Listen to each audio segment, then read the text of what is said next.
আসসালামু আলাইকুম রহমতুল্লাহ। সুপ্রিয় দর্শক মণ্ডলী, ভাই বোনেরা, মহান রব্বুল আলামিন সূরা নিসার 175 নম্বর আয়াতে ঘোষণা করেন, আউযু বিল্লাহি মিনাশ শাইতানির রাজীম, বিসমিল্লাহির রহমানির রহিম। ফাম্মাল্লাযীনা আমানু বিল্লাহি ওয়া তাসামু বিহি ফাসায়ুদখিলুহুম ফি রাহমাতিম মিনহু ওয়া ফাদলিন ويهديهم إليه صراطا মুস্তাকিমা। যাহারা আল্লাহর প্রতি ঈমান আনবে এবং তার দ্বীনকে দৃঢ়ভাবে ধারণ করবে, আল্লাহ তাদেরকে স্বীয় রহমত ও অনুগ্রহের মধ্যে প্রবেশ করাবেন এবং তাদেরকে সঠিক পথের সন্ধান দিবেন।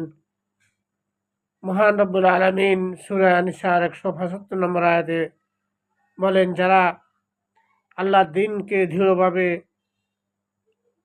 ধারণ করবেন এবং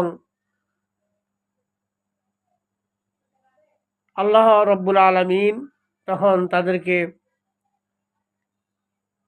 আল্লাহর রহমতের অনুগ্রহের মধ্যে প্রবেশ করাবেন এবং তাদেরকে সঠিক পথের সন্ধান দিবেন। আল্লাহ আমাদের আল্লাহর মহাগ্রন্থ আল কোরআনকে সঠিকভাবে ধারণ করে কোরআন সুন্নাহ ভিত্তিক জীবনযাপন করে আল্লাহর রহমতে প্রবেশ করতে পারি। আল্লাহ আমাদেরকে সেই তৌফিক দান করেন।